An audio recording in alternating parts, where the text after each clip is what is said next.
Dans le royaume d'Eteria, où les cieux embrassent les mers scintillantes et les montagnes dissimulent des secrets ancestraux, la magie est aussi commune que l'air que l'on respire. Chaque enfant naît avec une étincelle d'arcane dans son âme, une étincelle qui grandit avec eux, se façonnant en une forme unique de magie. Notre héroïne, Yuna, est une jeune apprentie mage à l'Académie des Arcanes supérieures, où les plus brillants esprits d'Eteria viennent pour maîtriser les arts mystiques. Avec ses cheveux d'ébène et ses yeux d'un bleu profond, elle se distingue non seulement par son apparence mais aussi par son talent rare, la magie des rêves. Capable de tisser des illusions si réelles qu'elles peuvent toucher les sens, Yuna aspire à devenir une maîtresse des rêves, une gardienne des portes entre la réalité et le monde des songes. Mais tout n'est pas paisible à Eteria. Des murmures se répandent sur une ombre grandissante, une force ancienne et oubliée qui s'éveille dans les profondeurs de la terre des brumes. Des créatures de cauchemar, des chimères de la nuit, commencent à se glisser dans le monde éveillé, semant le chaos et la peur. Lorsque l'Académie est attaquée par une horde de ces monstres, Yuna découvre un pouvoir en elle qu'elle n'avait jamais connu. Elle invoque un dragon spectral, une créature de légende et de rêve, pour repousser les envahisseurs. Cet acte héroïque la propulse dans une aventure épique, où elle doit rassembler une bande de mages aux talents divers, chacun maîtrisant un aspect différent de la magie, le feu, l'eau, la terre, l'air, et même le temps. Ensemble, ils entreprendront un voyage périlleux pour découvrir la source de cette corruption des rêves et affronter la menace qui cherche à déchirer le voile entre les mondes. Des alliances seront forgées, des trahisons seront révélées, et le destin d'Eteria reposera entre les mains de Yuna et de ses compagnons. Alors que la nuit tombait sur Eteria, Yuna et ses compagnons se réunirent autour d'une table ancienne dans la bibliothèque interdite de l'Académie. Des livres poussiéreux et des parchemins éparpillés témoignaient de leurs recherches frénétiques pour comprendre la nature de la corruption qui menaçait leur monde. Parmi eux se trouvait Keto, le maître du feu, dont les cheveux flamboyants et le tempérament ardent étaient aussi imprévisibles que les flammes qu'il contrôlait. À ses côtés, la douce Mina, avec ses longs cheveux argentés et sa maîtrise de l'eau, apportait un calme rassurant à l'équipe. Le stoïque Taro, gardien de la terre, avec sa force tranquille et sa détermination inébranlable, était le roc sur lequel ils s'appuyaient tous. Et enfin, l'énigmatique Sora, qui manipulait l'air avec une grâce aérienne, complétait leur cercle avec sa sagesse et son intuition. Leur discussion fut interrompue par l'arrivée d'un cinquième mage, un voyageur du temps nommé Ryu, dont l'apparence changeait constamment, reflétant les époques qu'il traversait. Il apporta avec lui des nouvelles alarmantes, la corruption s'étendait plus rapidement que prévu, et le temps pour agir s'amenuisait. Armés de leurs connaissances et de leurs pouvoirs combinés, ils élaborèrent un plan pour voyager vers la terre des brumes, un lieu où la réalité et les rêves se confondent. C'était là, dans les profondeurs de ce monde brumeux, qu'ils espéraient trouver le cœur de la corruption et l'éradiquer avant qu'il ne soit trop tard. Le voyage serait semé d'embûches, avec des créatures cauchemardesques à chaque tournant et des énigmes qui défiaient la logique et la raison. Mais Yuna et ses compagnons étaient résolus. Ils savaient que l'avenir d'Eteria dépendait de leur courage et de leur unité. Avec un dernier regard sur les étoiles qui scintillaient comme des guides au-dessus d'eux, ils se mirent en route, prêts à affronter les ténèbres pour ramener la lumière dans leur monde. La terre des brumes était un lieu où les frontières entre les mondes s'estompaient, un labyrinthe de brouillard et de mystères. Yuna et ses compagnons avançaient prudemment, leurs sens en alerte, tandis que les silhouettes fantomatiques des arbres se dessinaient autour d'eux. Leur première épreuve ne tarda pas à se présenter. Une rivière tumultueuse barrait leur chemin, ses eaux noires comme l'encre reflétant aucune lumière. Mina s'avança, les paumes tendues vers l'onde sombre, et murmura une incantation. La surface de l'eau se mit à scintiller, et un chemin de glace émergea, un pont fragile mais stable. Alors qu'il traversait, une créature émergea des profondeurs, un serpent d'eau aux écailles luisantes d'un bleu toxique. Keto réagit instantanément, lançant une boule de feu qui frappa la bête, la forçant à se replier dans les abysses. Une fois de l'autre côté, ils furent confrontés à un nouveau défi, un mur de ronces vivantes, dont les épines semblaient aspirer la lumière environnante. Taro s'avança, ses mains s'enfonçant dans la terre humide, et avec un cri de guerre, il invoqua la force de la nature. Les ronces se mirent à se tordre et à s'écarter, créant un passage pour le groupe. Mais la terre des brumes réservait encore bien des surprises. Des illusions d'horreur, des souvenirs tordus, des peurs incarnées se matérialisaient devant eux, cherchant à les détourner de leur quête. C'était le domaine de Yuna, et elle ferma les yeux, se concentrant sur la vérité cachée derrière les mensonges. Avec un geste de la main, elle dissipait les illusions, révélant le chemin caché sous le voile trompeur du brouillard.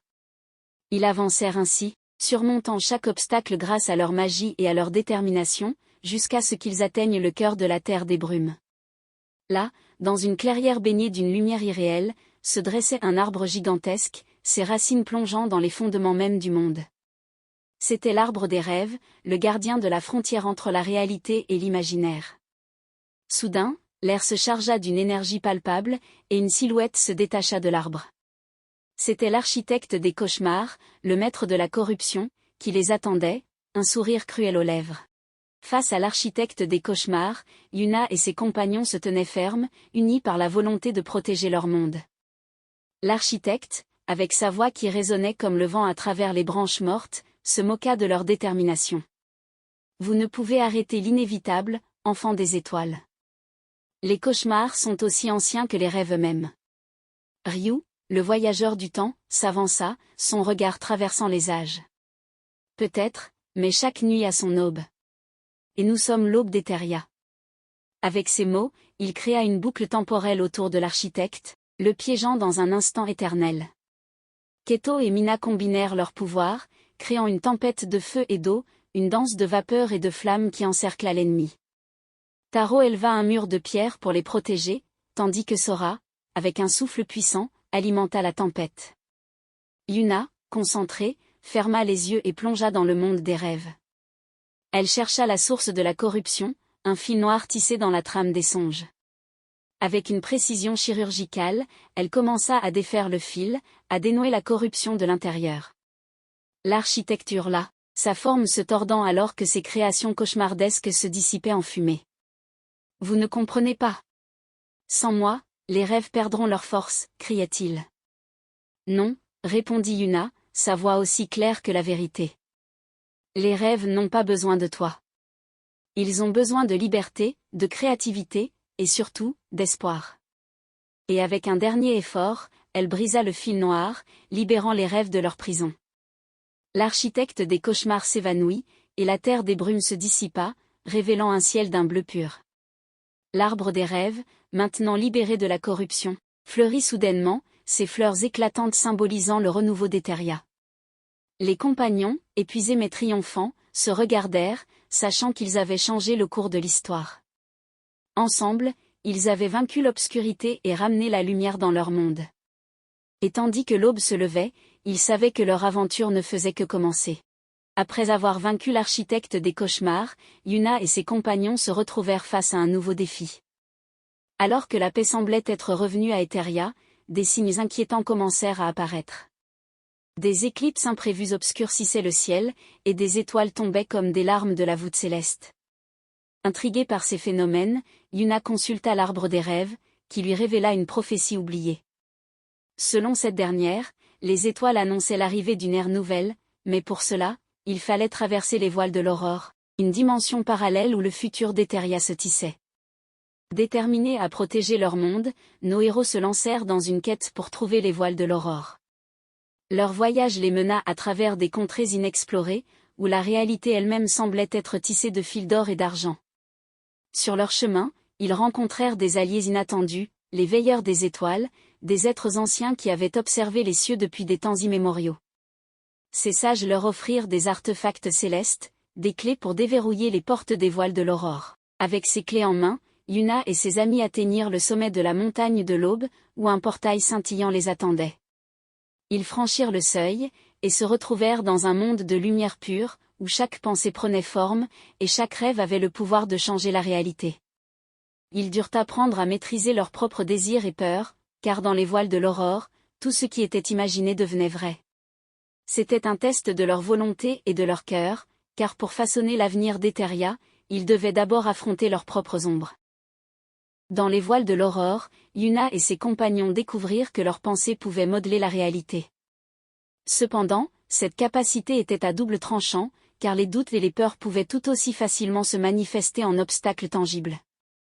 Ils rencontrèrent des échos du passé et du futur, des visions d'Eteria à différentes époques. Ces visions révélèrent des moments clés de l'histoire, des batailles oubliées, des alliances brisées, et des amours perdus. Chaque écho était une leçon, un avertissement ou une inspiration pour nos héros. Ryu, avec sa connaissance du temps, guidait le groupe à travers ces échos, cherchant des indices sur la manière de stabiliser les voiles de l'aurore et d'assurer un avenir prospère pour Eteria. Il leur apprit à écouter les murmures du temps, à comprendre que chaque action avait une résonance dans le tissu de l'univers. Alors qu'ils progressaient, ils durent affronter leurs propres peurs incarnées. Yuna fit face à une vision d'elle-même consumée par le doute, incapable de contrôler ses pouvoirs. Keto vit les flammes qu'il aimait tant devenir un brasier destructeur. Mina affronta une tempête glaciale, symbole de son cœur parfois trop fermé. Taro se vit englouti par la terre, piégé par sa propre rigidité. Et Sora fut confronté à un ouragan, reflétant sa tendance à se perdre dans ses pensées. En surmontant ces épreuves, ils gagnèrent une compréhension plus profonde d'eux-mêmes et de leur place dans le monde. Ils apprirent que la véritable force résidait dans l'acceptation de leurs faiblesses et dans la confiance en leurs alliés. Finalement, ils arrivèrent à un point central des voiles de l'aurore, où un grand horloge cosmique battait la mesure de l'existence. Là, ils utilisèrent les artefacts célestes pour réaligner les aiguilles du temps, rétablissant l'équilibre entre les rêves et la réalité. Avec le temps stabilisé, les éclipses cessèrent, et les étoiles retrouvèrent leur place dans le ciel. Les héros revinrent à Eteria, accueillis en sauveurs. Mais ils savaient que leur voyage ne s'arrêtait pas là. Car dans un monde où la magie est réelle, l'aventure est éternelle. Après avoir rétabli l'équilibre dans les voiles de l'aurore, Yuna et ses compagnons furent confrontés à une nouvelle menace. Des créatures des ténèbres, les ombres du crépuscule, commencèrent à s'infiltrer dans Eteria, profitant des derniers vestiges de la corruption pour semer le désordre. Ces ombres étaient différentes des cauchemars qu'ils avaient affrontés auparavant, elles étaient silencieuses, insidieuses, et semblaient presque immatérielles. Elles se nourrissaient de la peur et du désespoir, et là où elles passaient, elles laissaient derrière elles un vide glacial. Les héros réalisèrent que pour vaincre ces nouvelles entités, ils devaient trouver la lumière du crépuscule, une source de magie pure capable de dissiper les ombres. Selon les veilleurs des étoiles, cette lumière résidait dans le cœur même d'Eteria, protégé par les anciens gardiens du crépuscule. Leur quête les mena à travers des forêts enchantées et des déserts mystérieux, jusqu'à la vallée des échos, où les gardiens du crépuscule les attendaient. Ces gardiens étaient des mages d'une époque révolue, des protecteurs de la lumière et de l'équilibre. Pour prouver leur valeur, Yuna et ses amis durent passer des épreuves conçues pour tester leur courage, leur sagesse et leur cœur. Ils affrontèrent leurs propres doutes, combattirent des illusions puissantes, et résolurent des énigmes anciennes. Une fois les épreuves surmontées, les gardiens leur confièrent la lumière du crépuscule, une sphère scintillante d'une énergie éblouissante. Avec cet artefact, ils retournèrent à Eteria et affrontèrent les ombres du crépuscule. Yuna, tenant la sphère haut dans les airs, libéra la lumière qui en jaillit. Elle enveloppa les ombres, les dissolvant une par une, jusqu'à ce que la paix soit restaurée. Les héros furent célébrés pour leur bravoure, et la légende de leur victoire se répandit à travers le royaume. Les célébrations pour la victoire sur les ombres du crépuscule battaient leur plein à travers Eteria. Les rues des cités scintillaient de mille feux, et les chants de joie résonnaient dans les vallées. Mais Yuna et ses compagnons savaient que leur devoir envers leur monde n'était jamais vraiment terminé. Une nuit, alors que Yuna contemplait les étoiles depuis le balcon de sa tour, une brise étrange caressa son visage. Elle portait un murmure, une voix qui semblait venir du futur lui-même. Intriguée, Yuna rassembla ses amis pour partager cette expérience mystérieuse. Ryu, le voyageur du temps, sentit un frisson parcourir son échine. « C'est le souffle de l'avenir, dit-il. Un présage que de nouveaux horizons s'ouvrent à nous. » Il proposa d'utiliser ses pouvoirs pour enquêter sur cette force mystérieuse. Le groupe se lança dans une nouvelle aventure, suivant le souffle de l'avenir à travers des contrées inconnues. Ils traversèrent des mers cristallines, survolèrent des montagnes majestueuses et explorèrent des forêts où la magie foisonnait dans chaque feuille et chaque brin d'herbe. Finalement, ils arrivèrent à un ancien temple, caché au cœur d'une jungle luxuriante. Là, ils découvrirent un artefact perdu, le chronocristal, capable de révéler des visions du futur possible d'Eteria. Yuna posa délicatement sa main sur le cristal, et des images de leur monde dans les années à venir se dévoilèrent devant eux. Ils virent des villes flottantes, des jardins suspendus, et un peuple vivant en harmonie avec la magie et la nature. Mais ils virent aussi des avertissements, des chemins sombres que leur monde pourrait emprunter si la peur et la haine prenaient le dessus. Ils comprirent que leur rôle était de guider Eteria vers la lumière, d'inspirer et de protéger l'espoir et les rêves de tous. Avec le chronocristal comme boussole, Yuna et ses compagnons retournèrent chez eux, déterminés à forger un avenir radieux pour Eteria. Ils savaient que chaque choix qu'ils feraient, chaque action qu'ils entreprendraient, façonnerait le monde de demain. Avec le chronocristal comme guide, Yuna et ses amis se lancèrent dans une mission pour préserver l'harmonie entre les différentes sphères d'Eteria.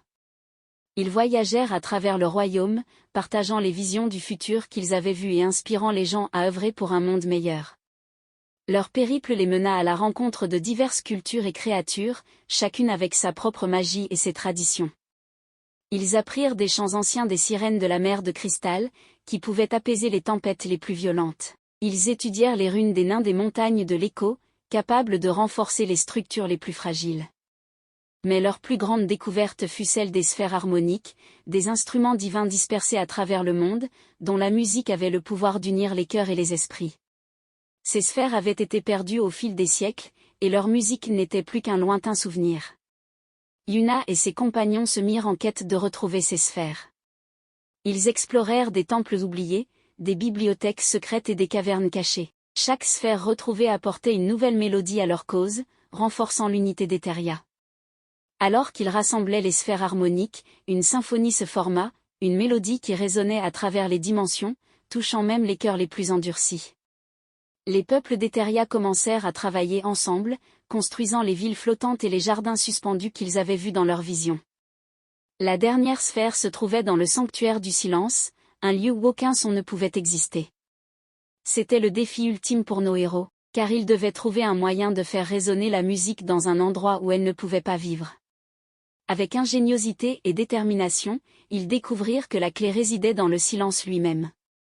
En acceptant le calme absolu, ils purent percevoir la musique intérieure de la sphère, et lorsqu'Yuna la toucha, la mélodie se libéra, remplissant le sanctuaire d'une lumière éclatante.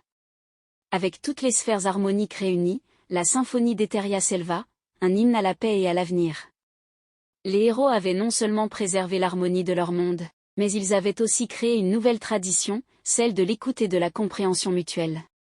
Les échos de la symphonie d'Eteria se répandirent au-delà des frontières du royaume, atteignant les coins les plus reculés de l'univers. Les constellations elles-mêmes semblèrent danser au rythme de la musique, créant un spectacle céleste d'une beauté inégalée.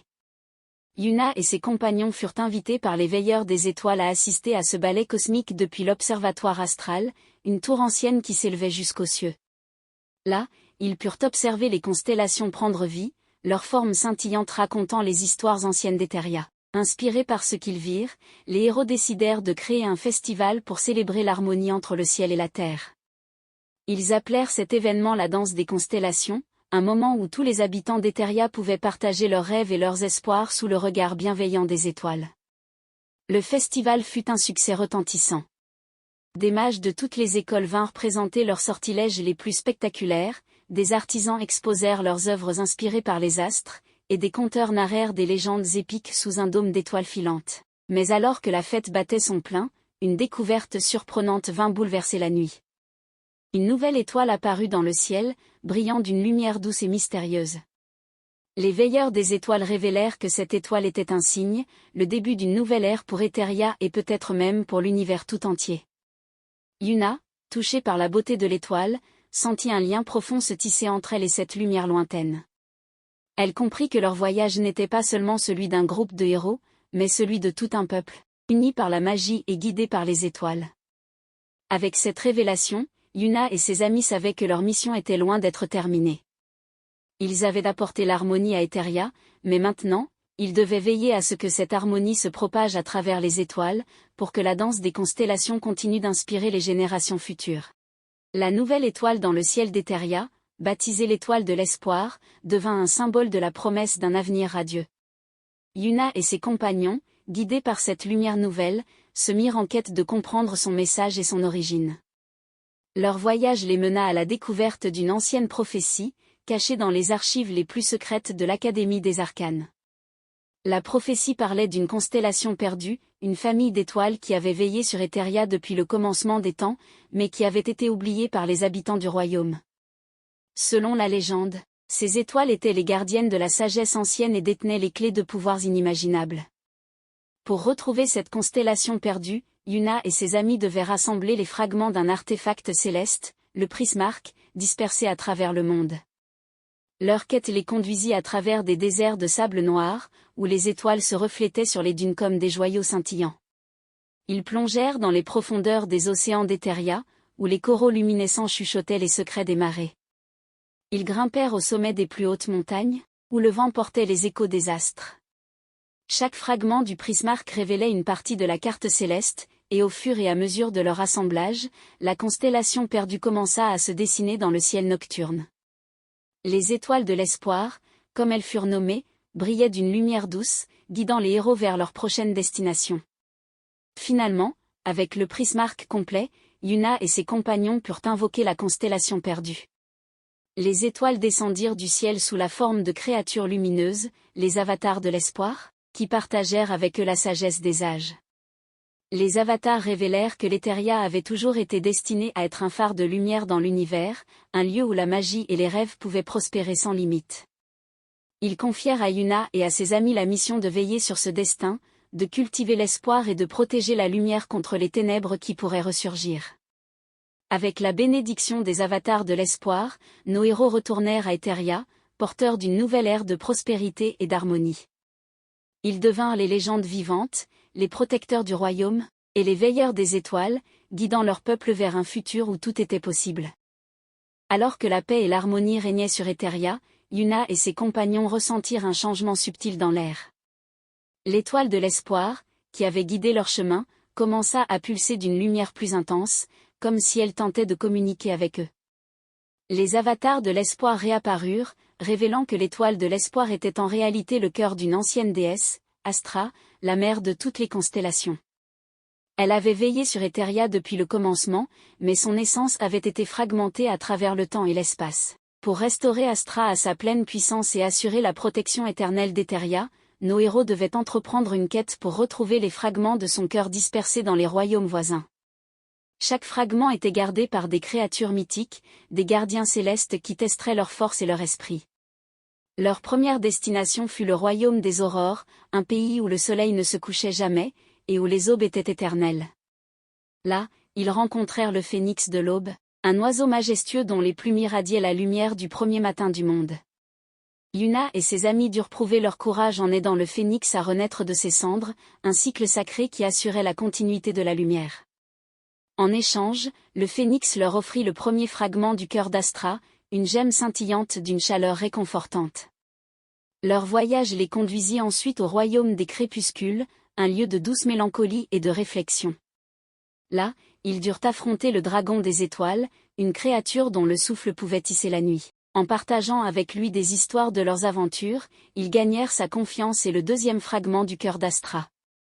Avec chaque fragment retrouvé, l'étoile de l'espoir brillait plus fort, et la musique des sphères célestes devenait plus claire.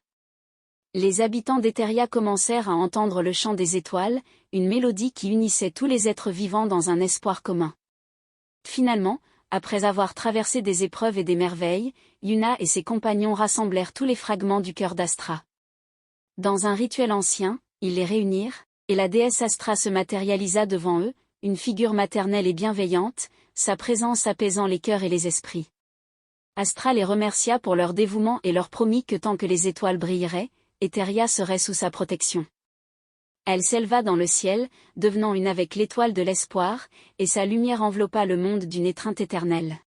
Avec la déesse Astra veillant sur Etheria depuis les cieux, une ère de prospérité s'annonçait. Cependant, le chant des étoiles réveilla d'anciennes forces endormies dans les profondeurs de la terre. Ces forces, connues sous le nom des Anciens, étaient les premiers habitants d'Etheria, des êtres de magie pure qui avaient façonné le monde à l'aube des temps.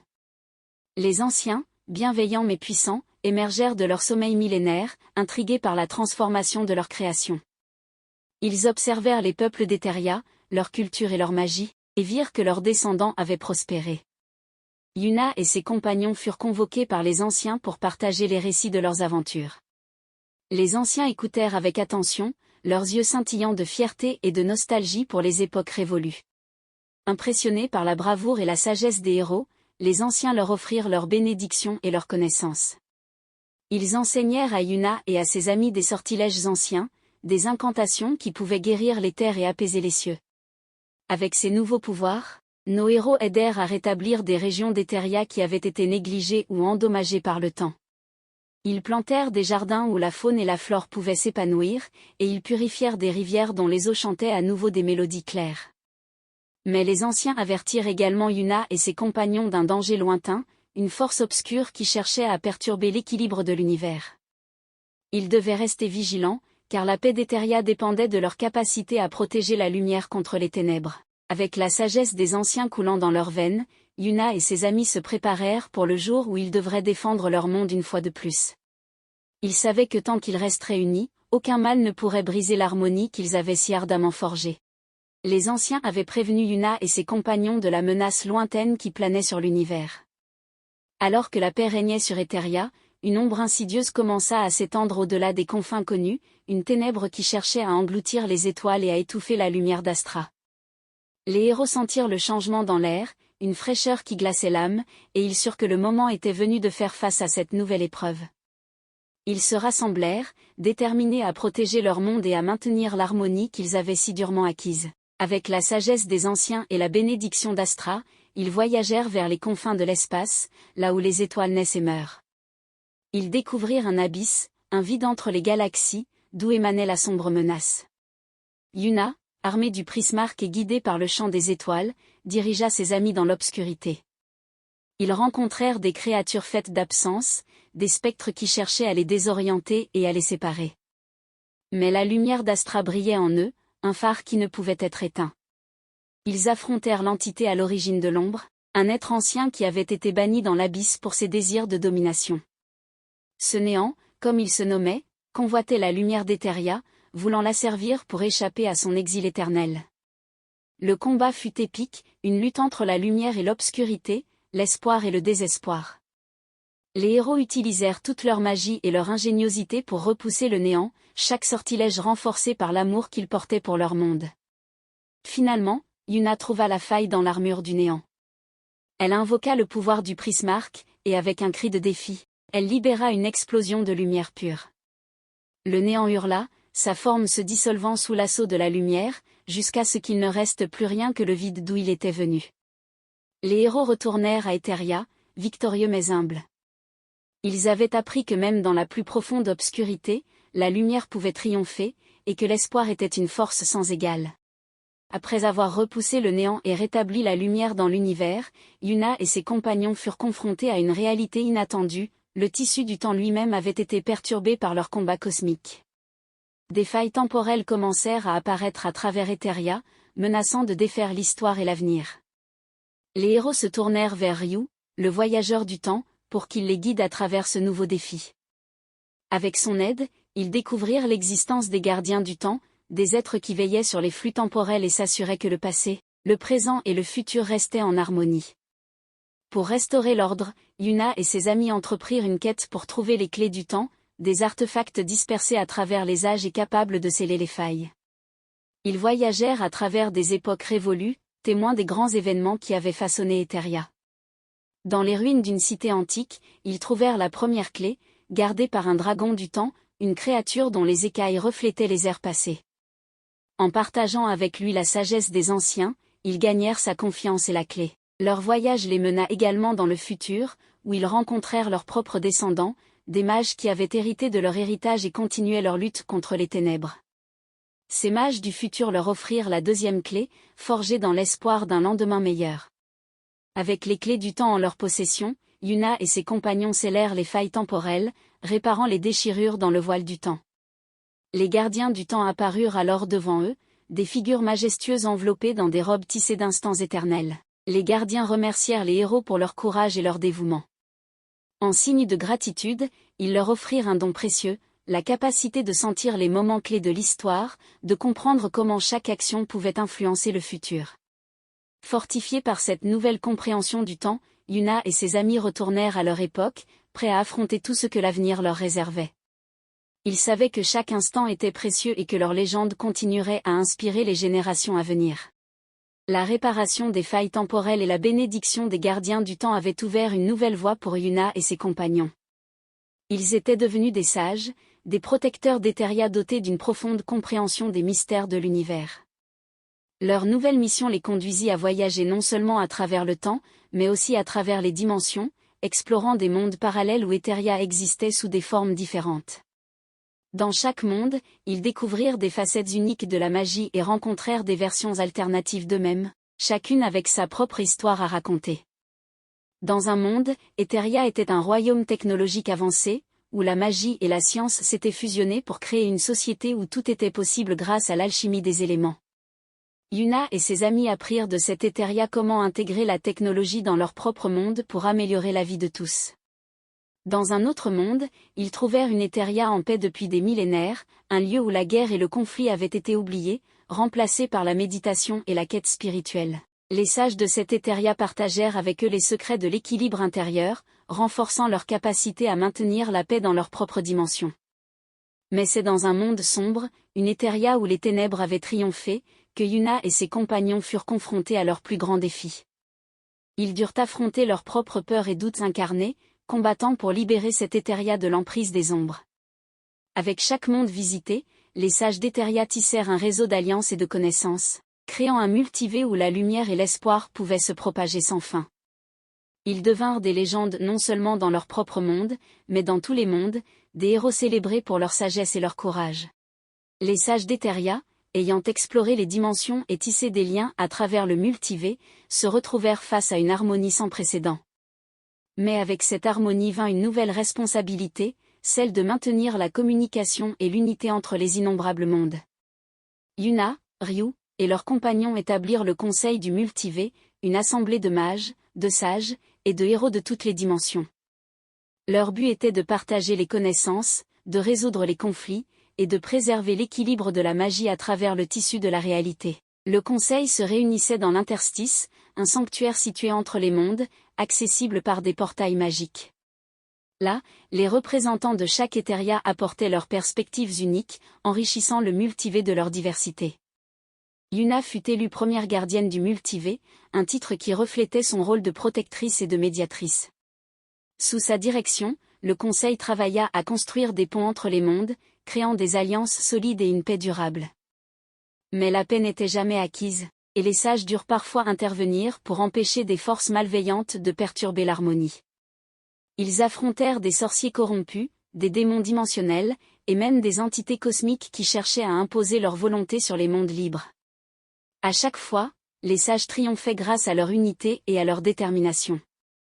Ils prouvèrent que même face à l'adversité, le multivers pouvait rester uni, et que la lumière d'Eteria était un phare pour toutes les réalités.